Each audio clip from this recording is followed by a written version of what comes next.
Gama é uma figura, como eu costumo dizer, um patrimônio dos brasileiros de modo geral, mas extremamente ligado à história da nossa cidade. Acredito que são muitos os paulistanos que passam pelo Largo do Arouche e, sem muita atenção, deixam de perceber que ali existe um monumento.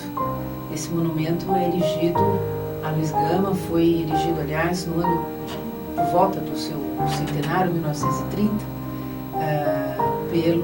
por um grupo de associações negras de São Paulo, e nós lemos embaixo desse posto de Luiz Gama no Largo do Arouche uma plaquinha, né, a homenagem dos pretos do Brasil. E assim foi a homenagem dos pretos do Brasil a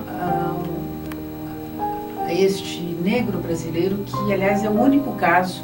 O Brasil, Luiz Gama, ele tem muitos traços bastante particulares, de pioneirismo, inclusive, mas é o único caso que nós temos na história do Brasil de um negro que alcançou a projeção que ele alcançou na vida pública, cultural, literária do Brasil, e que passou pela experiência de ser escravo. Nós não temos nenhum outro exemplo disto na nossa história. E como é que foi essa história de Luiz Gama, né, de ter sido escravo? Então ele mesmo conta numa célebre carta que ele escreve a um amigo um pouco antes dele falecer, e ele dá várias informações a respeito da sua infância. Luiz Gama nasceu em 1830 em Salvador. Como ele diz, ele mesmo, ele era filho natural de uma africana livre e de um membro da sociedade baiana. Como ele diz, meu pai era um homem branco, se bem que ele diz branco é muita presunção, mas enfim, era um fidalgo, membro de uma das famílias mais importantes de Salvador e de origem portuguesa. Então nós vemos que Luiz Gama exemplificava a formação mesmo da população brasileira naquela primeira metade do século XIX, que é principalmente essa formação da herança africana e da herança portuguesa, né? Então, nesse sentido, ele era uma síntese do que era a formação e a identidade do povo brasileiro naquele momento. E ele nunca nega essas duas heranças, inclusive literariamente, né? Luiz Gama vai trazer elementos da cultura africana, ele vai trazer elementos da cultura, enfim, da literatura portuguesa na sua própria obra, né? Bom, então ele nasce em Salvador. Aos 10 anos de idade, como ele diz, a mãe, como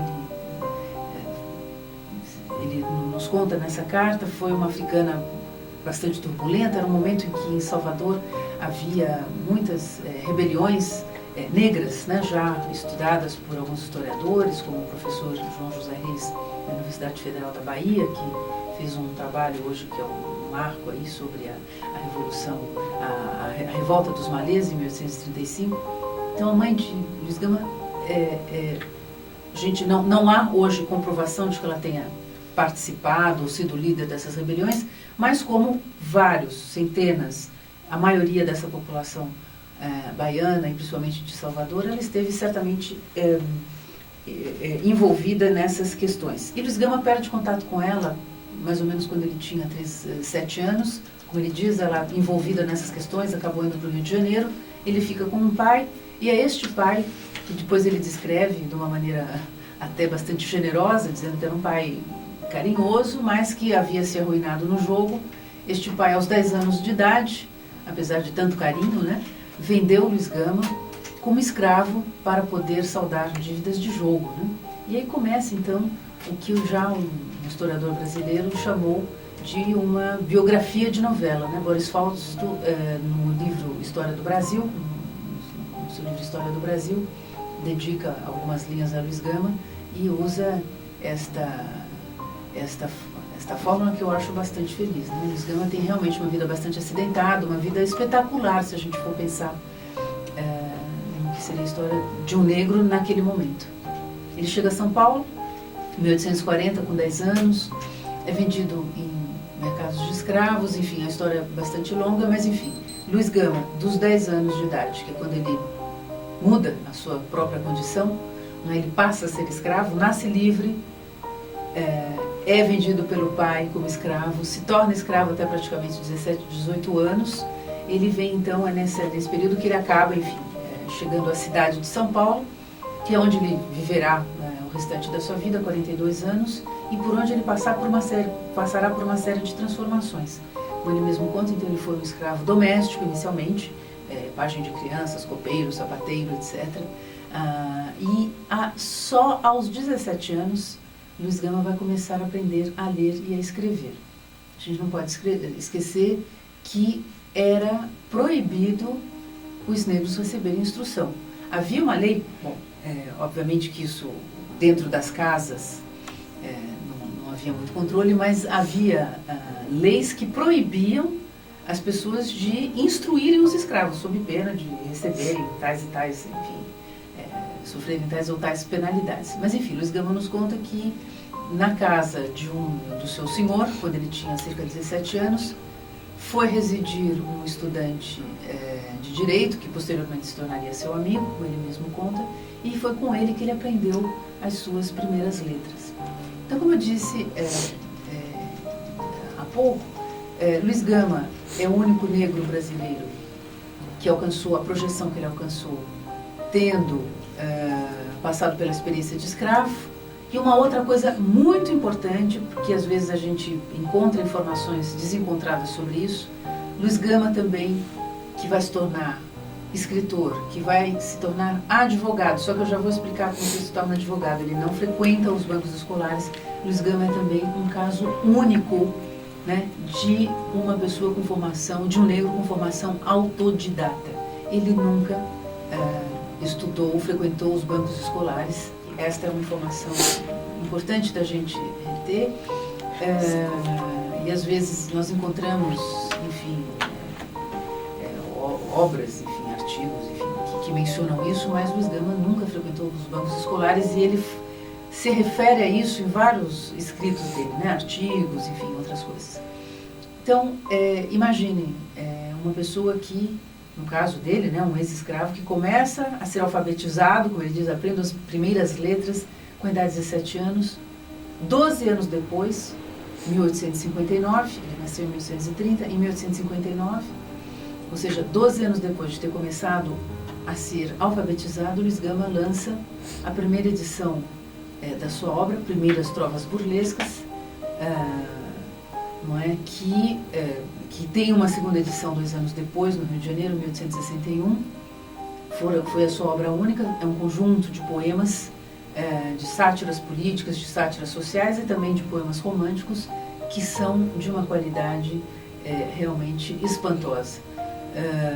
Então, é algo também, é um outro fenômeno que dá uma, digamos assim, que evidencia essa envergadura, né, intelectual de Luiz Gama.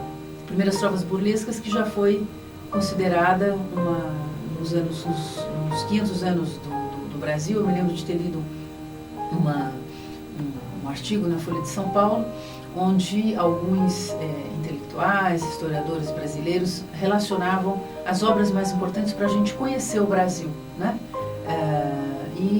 Eu fiquei muito feliz quando eu soube que esta era uma das obras relacionadas, e realmente ali há um espelho do Brasil. Se houver a possibilidade de a gente ler aqui alguns trechinhos, para termos uma ideia da atualidade, da visão de Luiz Gama, né, que o conjunto das coisas que ele escreveu, tanto mais pessoais como esta carta, os seus poemas, artigos de jornal, Luiz Gama, a gente consegue rastrear a visão que ele tinha dele mesmo. Era uma pessoa extremamente consciente do seu valor, do seu impacto, da sua posição particular naquela sociedade, né? Uma pessoa que nós hoje chamaríamos de um formador de opinião, né? Ele que também manteve uma grande atividade jornalística e que não media esforços para fazer conhecer a sua opinião acerca de questões ligadas à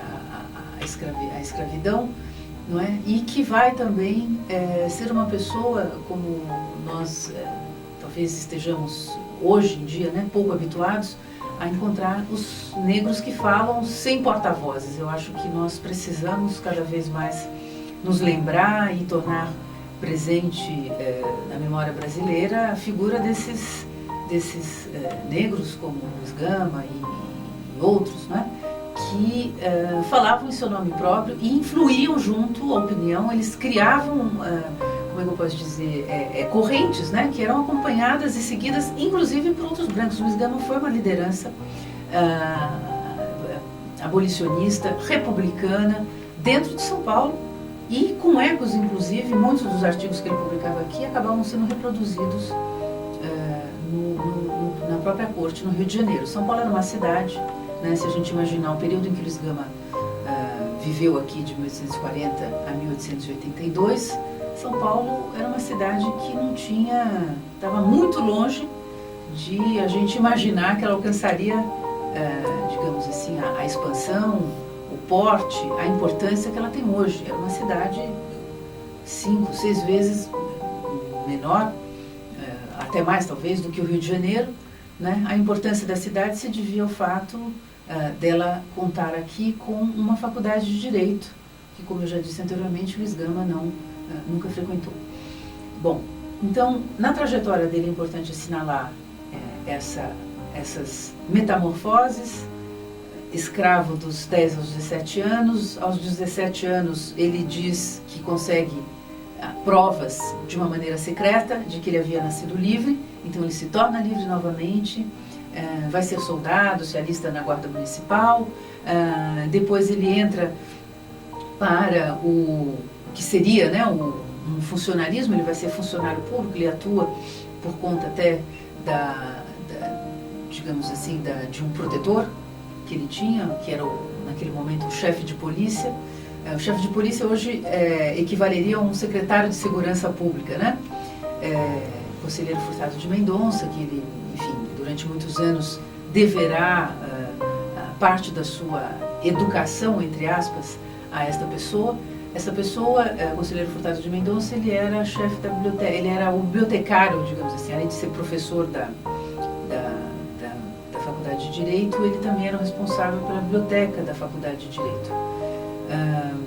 Advogar, depois de ter comprovado, enfim, sua competência, os seus conhecimentos na área jurídica, né, sem, obviamente, poder chegar à posição de magistrado, mas era possível advogar, receber uma espécie de uma licença, nós poderíamos chamar assim, para você, então, poder mover processos, defender pessoas, que foi o que acabou acontecendo com Luiz Gama, cuja cultura jurídica, mais uma vez, também foi uma conquista, né, desta pessoa que tem essa mente superior, essa inteligência superior, como eu falei, essa postura de autodidata, de alguém que foi aprendendo sozinho, né?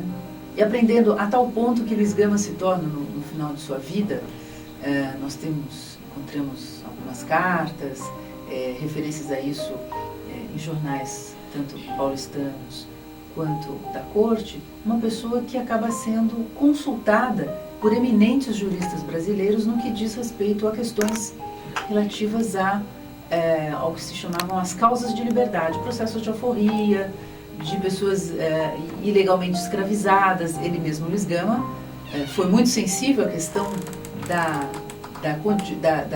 condição de pessoas ilegalmente escravizadas, sendo que muitas delas, né, pessoalmente, porque ele ficou escravizado, né, passou um período de sua vida escravizado de maneira ilegal, ilícita, mas pelo fato também dele ter, não nos esqueçamos, ser filho de uma africana, como ele disse, não é?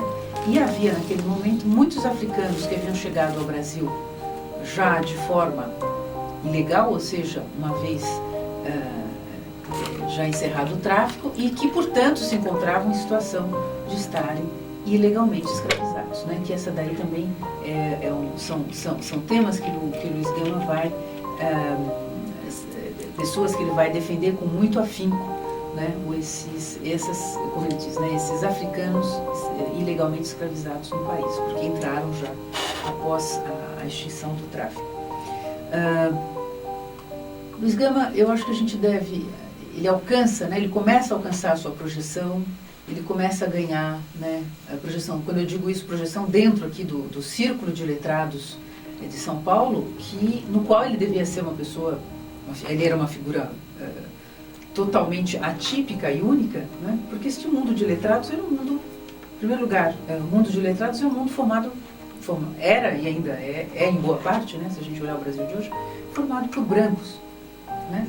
E Luiz Gama teve entre os seus amigos muitos brancos, muitos deles doutores, não é? Doutores porque eram ou docentes da faculdade ou eram formados em direito. Ele, depois de conseguir de começar a sua atividade como advogado, né, uma vez regulamentado, apesar de ser autodidata, ele atua numa banca com 2 ou 3 outros advogados brancos. Então é um meio no qual ele circula. Aliás, eu acho sempre muito interessante quando a gente vê uma crônica de Raul Pompeia no final da vida de Luiz Gama, né, que é a crônica que ele faz alguns dias depois da sua morte, quando ele diz, né, morreu o amigo de todos. E Luiz Gama devia ser essa figura interessante. Parece que ele era uma figura muito popular na cidade de São Paulo e que transitava deste mundo, né, deste universo dos escravos, né, ao mundo dos doutores, né? Então ele tinha essa, como eu posso dizer, essa elasticidade social, né, de estar se colocando, de entender um mundo como o outro. Era realmente uma figura, digamos, que transitava por esses mundos e fazia a ponte entre eles, que também acredito que foi uma das coisas que permitiu a ele atuar com a eficácia, com a eficiência, né, com que ele atuou. Então, eu acho que a vida de Luiz Gama, a projeção que ele vai alcançando, o respeito, a projeção intelectual que ele vai ganhando, eu acho que o marco disso é a edição das primeiras trovas burlescas, a publicação em 1859, a primeira edição foi em São Paulo, obra raríssima que a gente não encontra. Eu mesma, quando fiz a minha pesquisa, consegui encontrar lá na biblioteca particular do senhor José Lindley. Ele depois tem uma outra edição em 1861 no Rio de Janeiro, o que já significa uma coisa um pouco mais importante, porque o que havia os acontecimentos principais na vida cultural brasileira tinham que acontecer no Rio de Janeiro naquela época. Então a gente precisa entender também isso, que foi uma conquista. Luiz Gama, 2 anos depois da publicação de seu livro aqui, conseguiu fazer uma edição maior lá no Rio de Janeiro. E a partir de 1869 também, Luiz Gama já se encontra com 68, 69, 38, 39 anos, onde ele acaba, inclusive, tendo uma briga bastante, que teve muita repercussão na imprensa de São Paulo, naquele momento, que as pessoas, assim, a imprensa do Brasil no século XIX, numa cidade como São Paulo, era uma espécie de... Ela funcionava como hoje funciona o rádio, como funciona a televisão. Então as pessoas,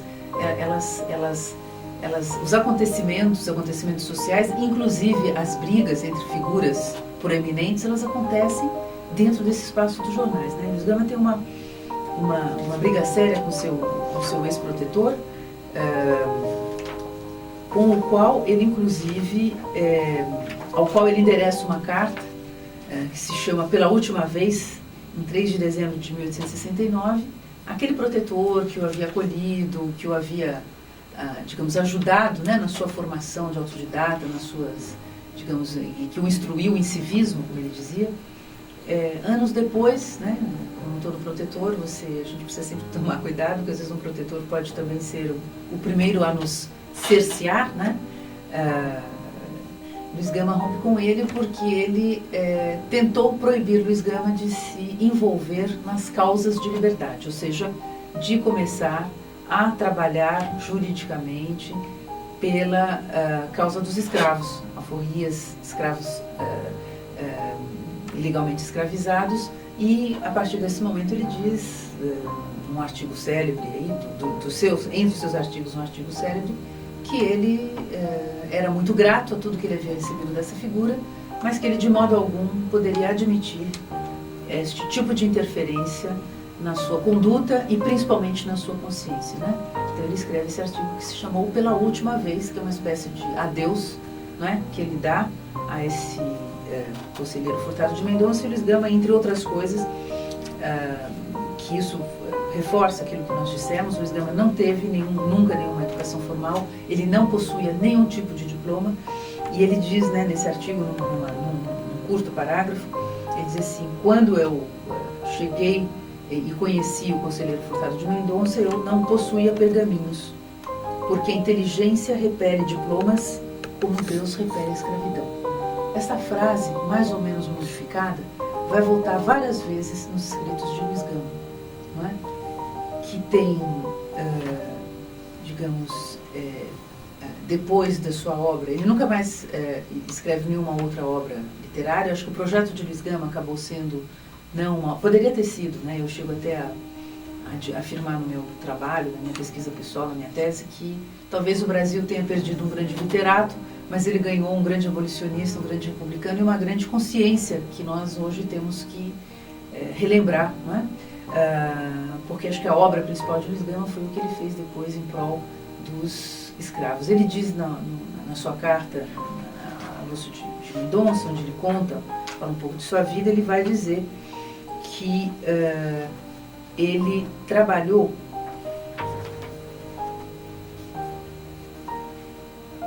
ele termina uma carta onde ele fala relata, né, eventos de sua vida, em geral desconhecidos dos seus amigos. Isso aqui depois vira o amigo para quem ele escreve, que se chama Lúcio de Mendonça, vai escrever depois um artigo biográfico em cima dessas informações. Essa carta mesmo, ela só foi ser conhecida muitos anos depois, conhecida do público, né? Mas daí Luiz Gama, então, termina a carta dizendo: bom, então agora, meu caro Lúcio, chego no período em que nós nos conhecemos, nos encontramos no Ipiranga, que era um jornal também bastante uma boa circulação em São Paulo, a Rua do Carmo, tu como tipógrafo, poeta, tradutor e folhetinista principiante, e eu como um simples aprendiz compositor. Luiz Gama, entre as várias atividades que ele exerceu, ele também foi tipógrafo, né, no caso.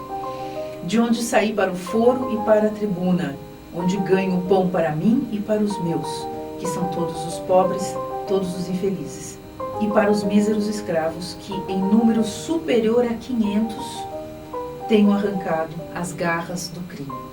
As garras do crime aqui, ele está se referindo ao sistema escravagista, mas mais do que isso, quando ele fala de crime, e ele muitas vezes diz que ele luta contra os criminosos, né, que escravizam os outros, ele está falando, né, hoje aqui no Brasil nós estamos vivendo um momento onde estamos muito chocados, perplexos diante de novas denúncias de corrupção, e essa era uma das corrupções da época, né? Ou seja, pessoas que burlavam a lei para manter em estado de escravidão pessoas que teoricamente teriam que ter sido, que seriam livres.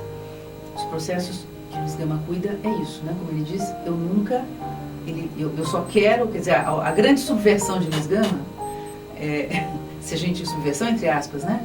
É um grande paradoxo, porque ele diz assim: eu gostaria simplesmente que se aplicasse a lei. E é por isso que ele diz, né? Eu digo isso na minha tese, Luiz Gama é um defensor do direito, na verdade. Ele não está batalhando por... Não, ele diz: eu quero que se aplique a lei. E segundo a lei, tais e tais pessoas que chegaram ao Brasil depois da data tal, etc., e devem, né, se encontrariam livres, enfim, são vários os casos, mas na verdade ele está sempre se amparando. É por isso mesmo que ele vai se tornar, como eu já referi aqui, uma pessoa de uma cultura jurídica, uma referência nessas questões para vários brasileiros e magistrados, inclusive. Posso só dar uma paradinha para ver como é que para onde que eu posso pular agora? Então, Luiz Gama diz, né, nessa carta onde ele faz esse relato das suas realizações, aqui já está no final da vida quando escreve isso, ele diz assim, muito, né, com extrema modéstia: fiz versos, né, para essa obra, que é essa obra capital, que eu tive a felicidade de poder reeditar, né, pela editora Martins Fontes no ano 2000, porque eu acho que é uma obra a qual os brasileiros precisam ter acesso, né, que é uma situação meio quase que de ter que encontrar a biblioteca certa para a gente ter acesso a edições anteriores que estavam, inclusive, com muitos problemas de edição, com erros, mutilações, etc. Então, fizemos, como se diz, um trabalho de restauração para poder trazer à tona as primeiras trovas burlescas, né, no ano de 2000, através da editora Martins Fontes, onde reunimos toda a obra poética dele, primeiras trovas burlescas, fazendo, né, até um estudo comparativo entre a primeira e a segunda edição, né, incluindo outros poemas que foram publicados nos vários jornais da cidade de São Paulo, para os quais Luiz Gama escreveu. E também aqui, né, nessa passagem da carta, ele diz, bom, fiz versos para falar, então, muito, com extrema modéstia do seu livro, e aqui escrevi para muitos jornais, colaborei em outros literários e políticos e redigi alguns. Isso daqui é a vida de Luiz Gama, né? Essa questão dos artigos. Então, Luiz Gama, ele saiu agora recentissimamente em São Paulo, uma edição facsimilar do jornal Diabo Coxo, que foi o primeiro jornal humorístico, literário, ilustrado da cidade de São Paulo, que Luiz Gama funda junto com o caricaturista italiano, que havia poucos se estabelecido em São Paulo, chamado Ângelo Agostini. Então, Luiz Gama também, mais uma vez, como eu disse, são vários elementos, várias situações que o colocam numa posição de pioneiro, e ele também tem essa participação importante na história da imprensa paulistana, né? Como fundador de jornais como o Diabo Coxo, como proprietário. O Diabo Coxo é de meados do início dos anos 1860, acho que de 63, 64. Anos mais tarde, em 1876, Luiz Gama também será redator, mas principalmente o proprietário de um outro título importante da imprensa paulistana, que é o jornal Polichinelo. Na verdade, era um semanário, né, que era praticamente redigido, produzido, vendido por ele mesmo, um jornal de muito boa qualidade, super respeitado. E uma coisa interessante é que Luiz Gama, ao lado disso tudo, eu recentemente, falando de Luiz Gama para um grupo de professores, dizia que cheguei a me perguntar muitas vezes, fazendo a minha pesquisa, a que horas ele dormia. Porque quando a gente vê, assim, num curto espaço de tempo, o que havia sido produzido por ele, os processos, que tudo aquilo, né, hoje a gente tem aí computador, faz copiar, colar, né, repete as coisas. Gente, as pessoas daquela época escrevem tudo à mão, né? Então ele escreve os seus processos à mão, ele escreve os seus artigos à mão, né? Então é uma coisa espetacular quando a gente vê o que ele produz num determinado lapso de tempo, nas suas diferentes atividades. É quase para a gente se perguntar, né? Não havia automóvel também, então as pessoas levavam mais tempo para fazer tudo, né? Que horas essas pessoas dormiam? Que hora ele devia ser uma pessoa assim de uma criatividade à flor da pele, com as coisas saindo, brotando assim, jorrando, né? De dentro dele com muita intensidade. Luiz Gama também escreve, bom, para vários jornais, mas outro nome importante, que também recentemente foi reeditado em reprodução, numa edição facsimilar, é o Cabrião, um jornal importante, um jornal humorístico com ilustrações importantes aqui em São Paulo. Esse Ângelo Agostini, ele viria a ter um papel muito importante depois na própria corte, porque ele se muda de São Paulo para o Rio de Janeiro. Ângelo Agostini, né, se muda de São Paulo para o Rio de Janeiro, e ele funda lá a Revista Ilustrada, né, que todos nós que estudamos, já vimos aí livros didáticos ou não, mas enfim, a Revista Ilustrada, ela era assim, era a revista, né, da cidade, das elites pensantes. Ele funda uma que vai, ela inclusive tem uma vida bastante longa, chega alguns anos depois da República, não me lembro exatamente em que ano ela se interrompe, mas eu sei que continua em atividade pelo menos até 1891, ou seja, até 2 anos depois da República, da proclamação da República. E Ângelo Agostini, né, nos anos 60, havia sido este camarada, este grande amigo, né, de Luiz Gama, que passa justamente pelo fato de Ângelo Agostini, outros amigos que passaram por São Paulo, terem se transferido para a corte, são essas pessoas que vão também levar ou escritos. Depois da morte de Luiz Gama, Ângelo Agostini presta grandes homenagens dentro dessa revista ilustrada à memória de Luiz Gama. Então, este homem de muitas relações, a gente não pode esquecer que Luiz Gama eu acho que seria muito redutor a gente imaginar um Luiz Gama apenas batalhando como advogado ou abolicionista batalhando pelos escravos. Ele era uma pessoa que tinha uma rede, né, de relações, né? Devia ser muito bom hoje a gente falaria marketing pessoal, mas eu não sei, eu acho que o marketing pessoal ali não tinha nenhuma... Eu acho que ele conseguia ser o amigo de todos, porque imagino, por todos os depoimentos que a gente encontra, que devia ter uma personalidade muito sedutora, não é? Pela sua...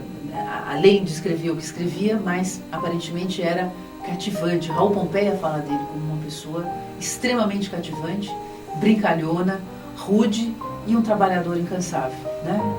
Em tudo que ele se propunha a fazer. Inclusive, parece que ainda muito doente, continuava recebendo, atendendo seus clientes, que eram esses míseros escravos, mas não só. Luiz Gama também cuidou de processos, enfim, tinha como clientes pessoas que vinham para, né, pessoas, digamos assim, não de muitas posses, mas que o procuravam para solucionar outras questões também que exigiam a intervenção de um advogado. Então, Luiz Gama, nós encontramos o jornal A Província de São Paulo, por exemplo, que foi fundado em 1875. Nós encontramos alguns artigos de Luiz Gama publicados na Província de São Paulo, que depois viria a ser o Estado de São Paulo, muitos artigos no Correio Paulistano, que durante vários anos foi praticamente o principal órgão da cidade. Então, é uma pessoa que, como eu disse recentemente, ele pensava nacionalmente, porque, afora isso, né, como bom republicano, como um dos precursores também das ideias republicanas, ele vai combater muito fortemente, vai estar sempre, digamos, atacando ele e todo o seu grupo de amigos e companheiros do Partido Liberal Radical, que depois viria a ser, que é o germe do Partido Republicano paulista, bom, mas também brasileiro. Eles combatem de uma maneira muito contundente a República, a figura do imperador, né?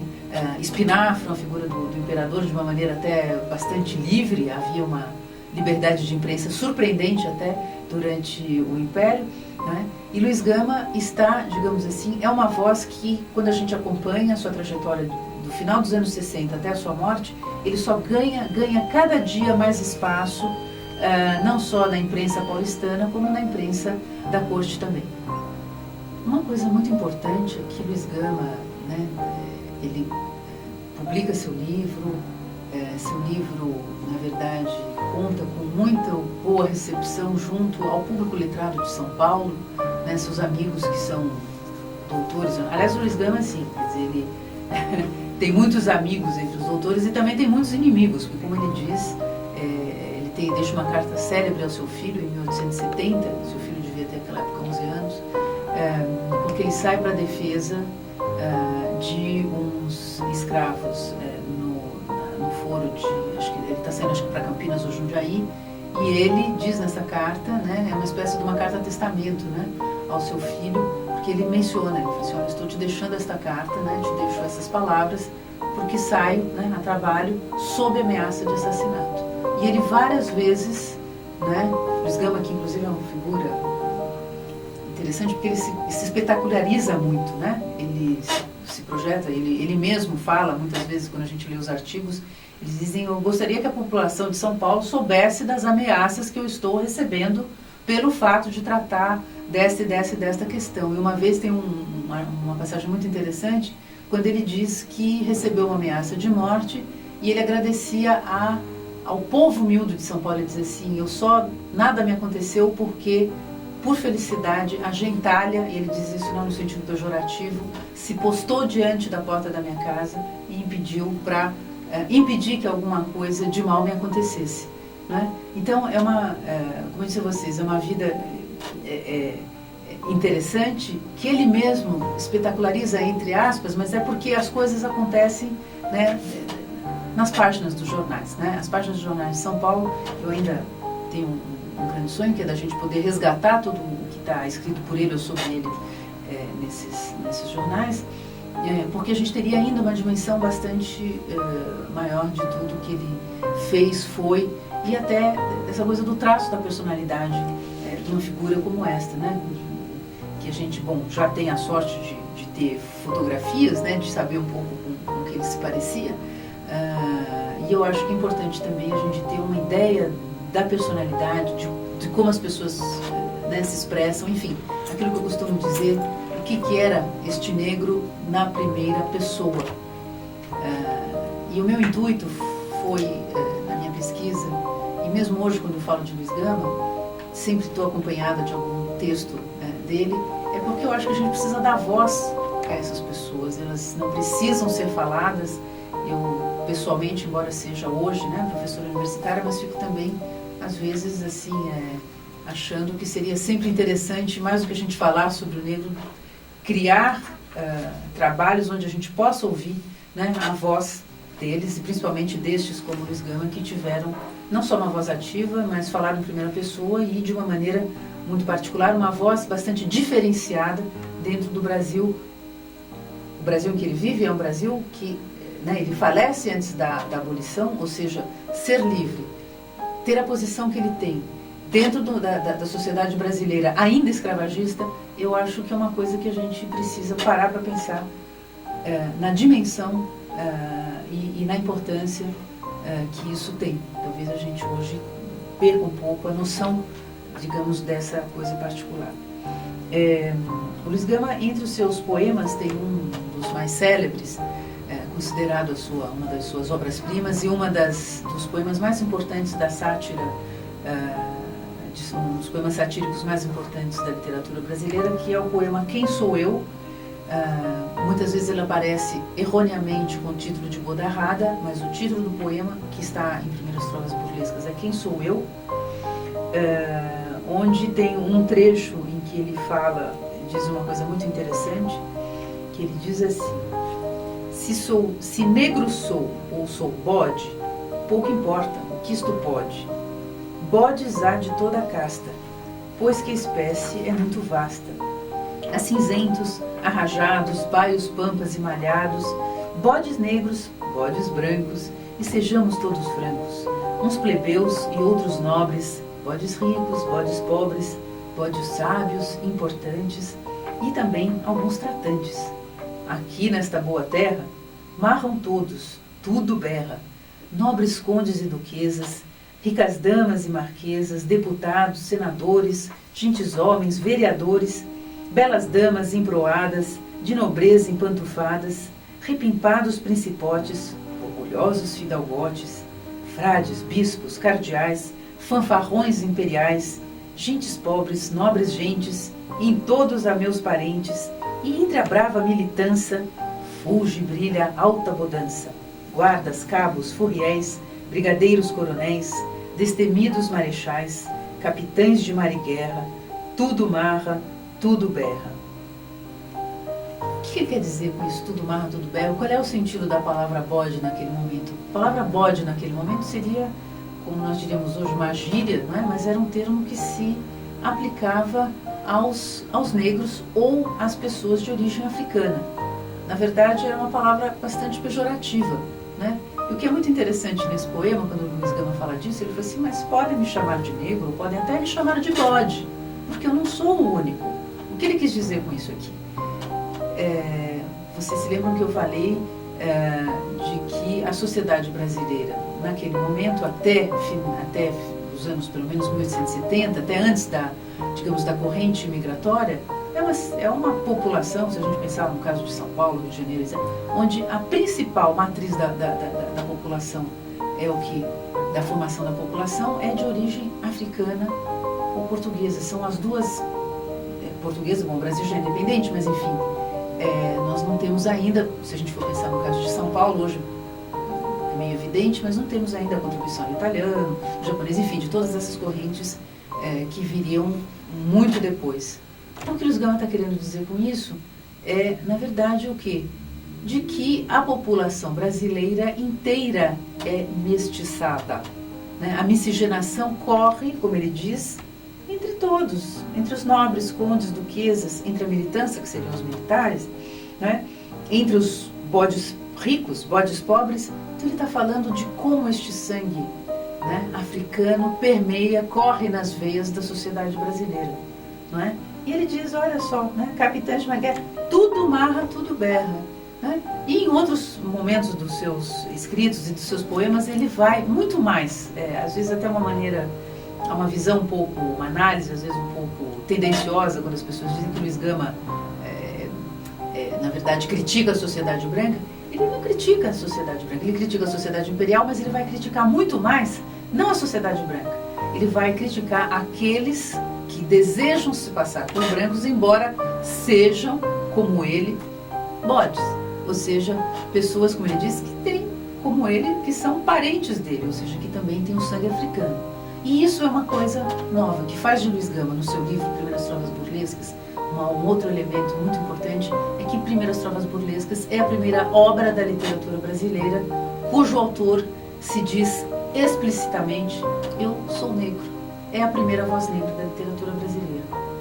Então, isso daqui é uma coisa bastante importante, que felizmente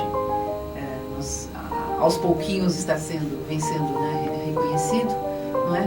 E Luiz Gama, ele se mostra sempre muito irritado, né, com esses, como ele diz, esses parentes. Em vários poemas ele usa essa palavra, né, os meus parentes que querem se passar por brancos, né?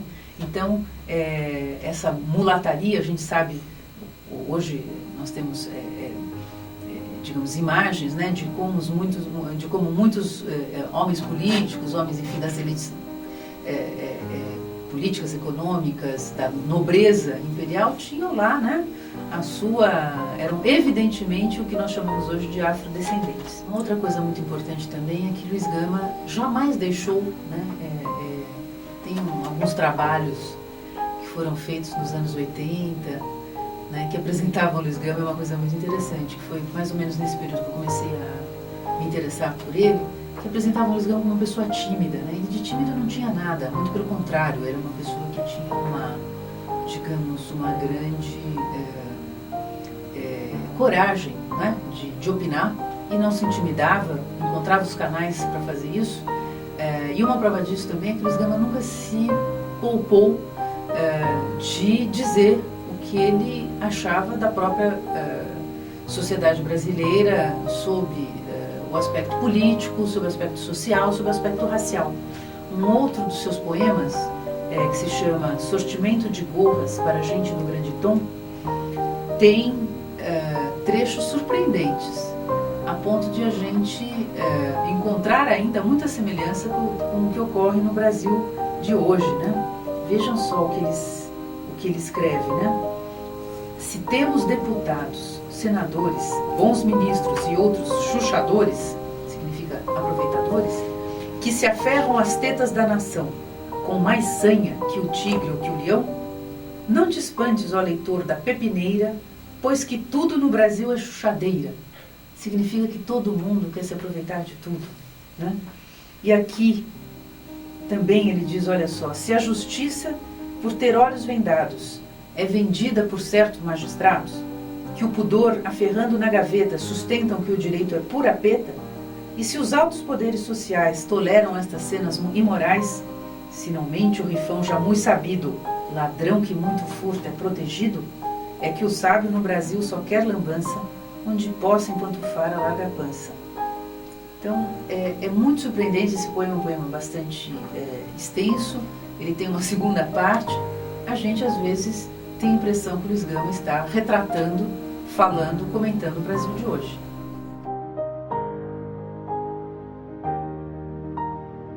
Coisas desse tipo que fazem com que esta obra dele ainda continue bastante atual.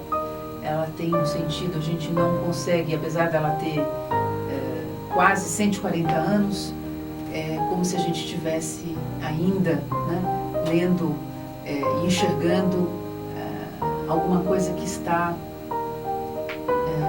de uma maneira muito arraigada, não é?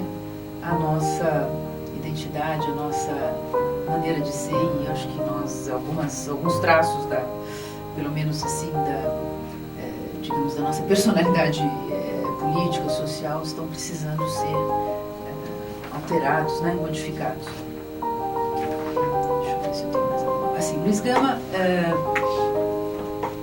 foi em 1869, que é um momento, né, esse momento, como eu disse a vocês, que ele rompe com o seu protetor, que ele começa a ter uma atuação realmente mais sistemática em prol das causas de liberdade, como se chamava então. Luiz Gama também se liga a um grupo que vai ser muito importante no âmbito das suas relações.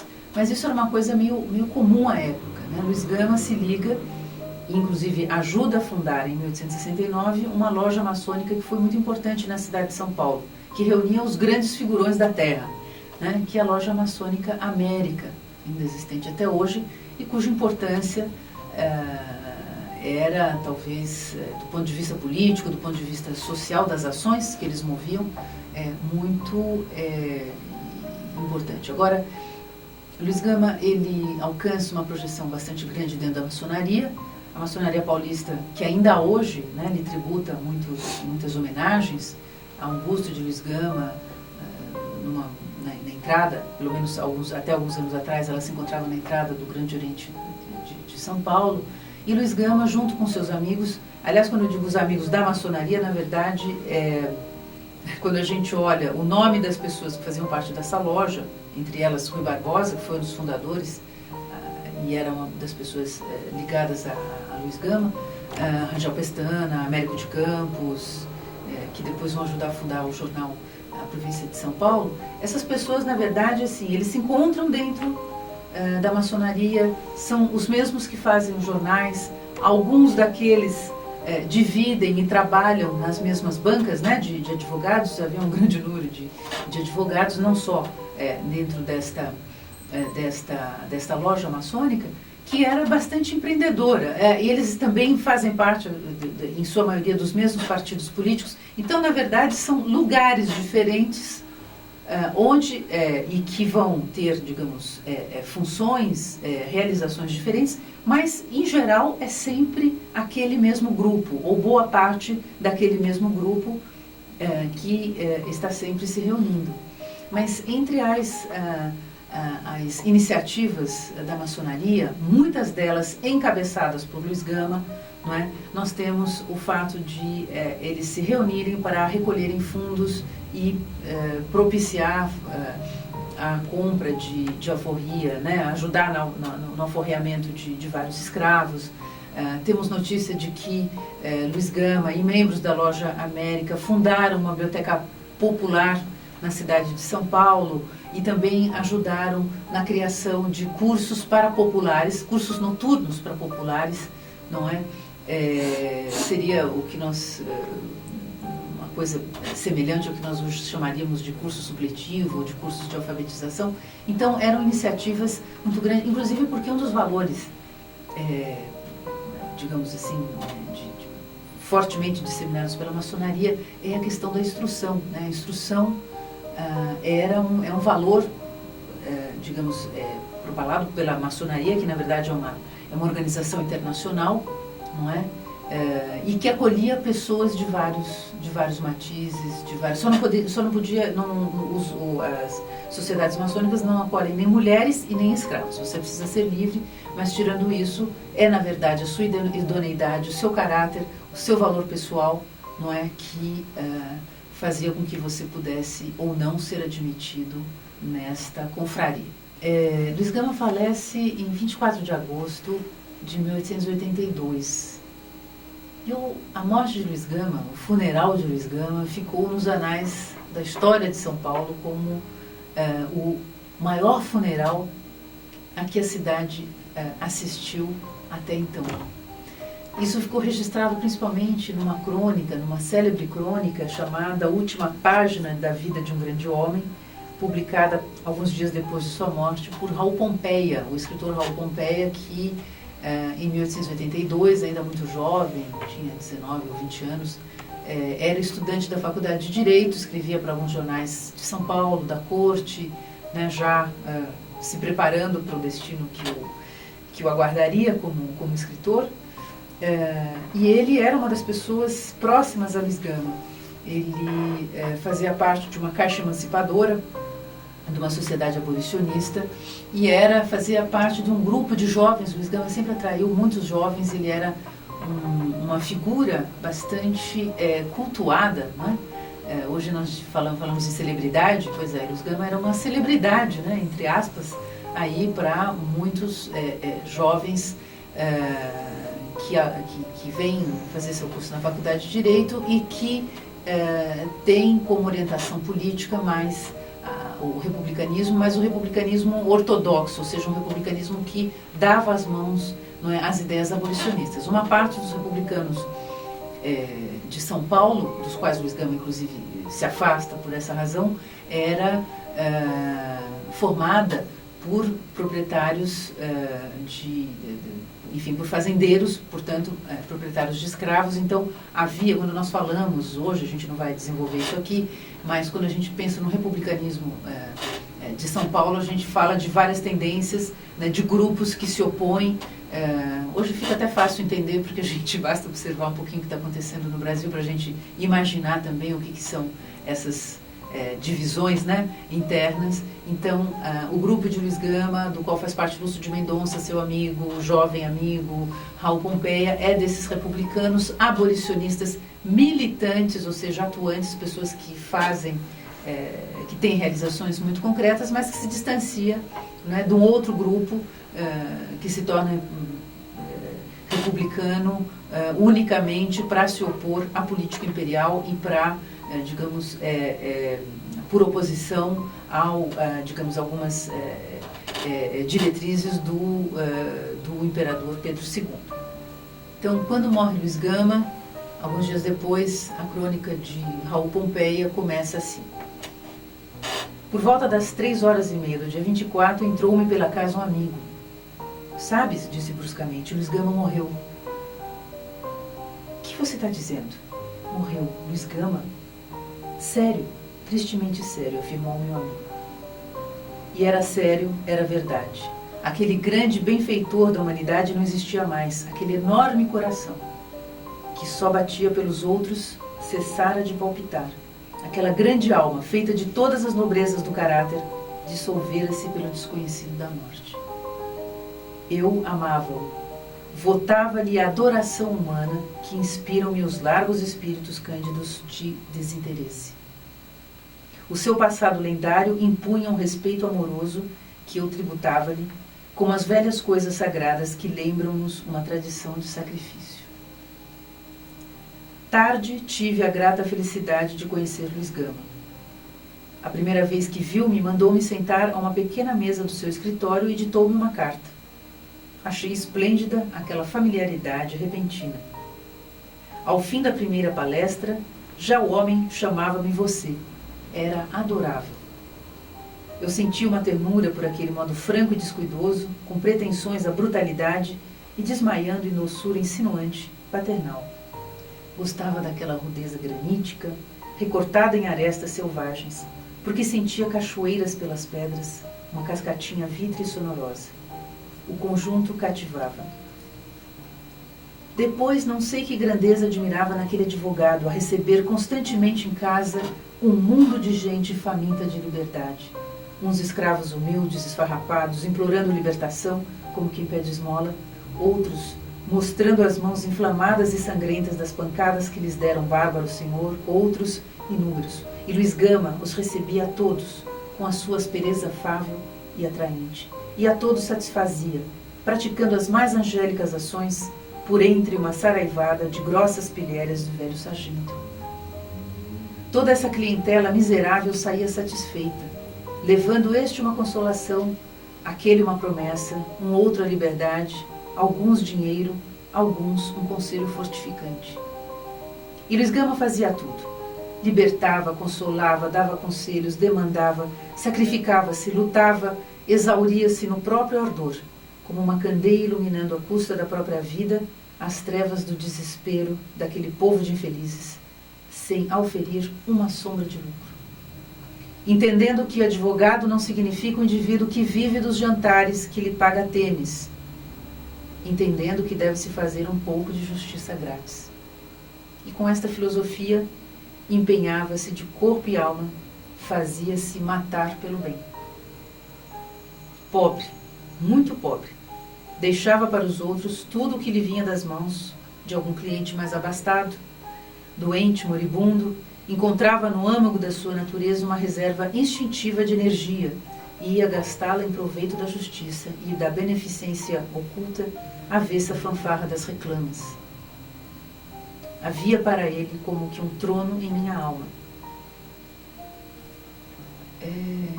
Luiz Gama morre em 1882 de diabetes, que era uma doença fatal naquele momento, né? Só a partir do início do século XX é que se descobre a insulina.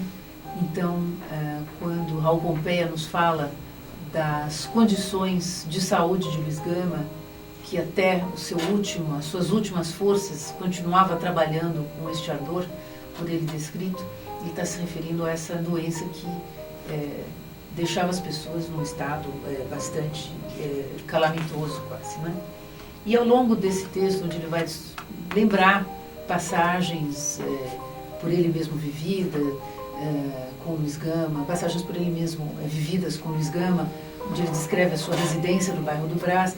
Luiz Gama residia no bairro do Brás, não é? Ele nos conta também como é que esse féretro, que durou quase 6 horas, sai do Brás, atravessa toda a cidade, o comércio de São Paulo fecha e a população vai se avolumando cada vez mais à medida que o féretro vai subindo, né, do centro da cidade de São Paulo até o cemitério da Consolação. Uma outra passagem dessa carta de Raul Pompeia que nos dá também uma ideia, não é, do que foi este funeral de Luiz Gama. Não só pelo fato do número de pessoas, né, dele ter sido acompanhado por um número bastante considerável de pessoas, mas que pessoas, né? Que é o que explica o fato de o Raul Pompeia chamá-lo de Luiz Gama, o amigo de todos, né? Essa pessoa que, né, Luiz Gama, que tinha essa, digamos, essa circulação vertical, né, na sociedade paulistana, né? Então, ou seja, ele percorre todos os níveis e está ligado a todos eles e faz as pontes necessárias, que é o que o tornou, né, a figura, e eu uso a palavra porque ele gostava muito dessa palavra, competente, né? Ele vai chamar muitos juízes, muitos advogados de incompetentes e, logicamente, ele se achava competente e mostrava através da eficácia das suas ações, não é, a sua vontade, né, o fato de ser uma pessoa realizadora, né, de não ter ficado simplesmente naquela coisa das ideias, que as ideias podem ser sempre brilhantes, mas se elas não chegam à concretização. Mas enfim, como continua aqui o Raul Pompeia, ao entrar na cidade, uma comissão de 6 membros do Centro Abolicionista de São Paulo, Luiz Gama, quando falece, era o presidente de honra deste Centro Abolicionista, tomou as alças do caixão. A cidade estava triste. Inúmeras lojas tinham as portas fechadas. Em manifestação de pesar, as bandeiras das sociedades musicais e beneficentes da capital pendiam a meio mastro. Apinhava-se o povo nos lugares por onde devia passar o enterro. As janelas acotovelavam-se as famílias. Em alguns pontos viam-se pessoas chorando. Ia sepultar-se o amigo de todos. Nunca houve coisa igual em São Paulo, dizia-se pelas esquinas. E o nome de Luiz Gama, coberto de bênçãos, corria de boca em boca. No posto de honra das alças do esquife sucedia-se toda a população de São Paulo. Todas as classes representavam-se ali. Reparou-se particularmente num contraste estranho. Em caminho da Consolação, viu-se Martinho Prado Júnior, o homem que quer a introdução de escravos na província, lado a lado com um negro esfarrapado e descalço. Um e outro carregavam orgulhosamente, triunfantemente, o glorioso caixão. E eu perguntei a mim mesmo se Martinho Prado era um escravocrata sincero. Isto porque, logicamente, Raul Pompeia nos aponta nesta passagem uma coisa interessante que eu acho que no mundo de hoje nos escapa, não é? Essa questão da respeitabilidade, né? Adversários políticos homens que estão em campos diferentes, mas havia algo que talvez se perdeu, devesse ser resgatado, essa noção, né, do respeito, da respeitabilidade, da honra, tema sobre o qual nós deveríamos refletir muito mais. E Luiz Gama, acredito eu, consegue ter de um lado do caixão um escravo esfarrapado, de outro um de seus ex-adversários políticos, talvez em nome da respeitabilidade e da credibilidade que ele conquistou durante a sua vida.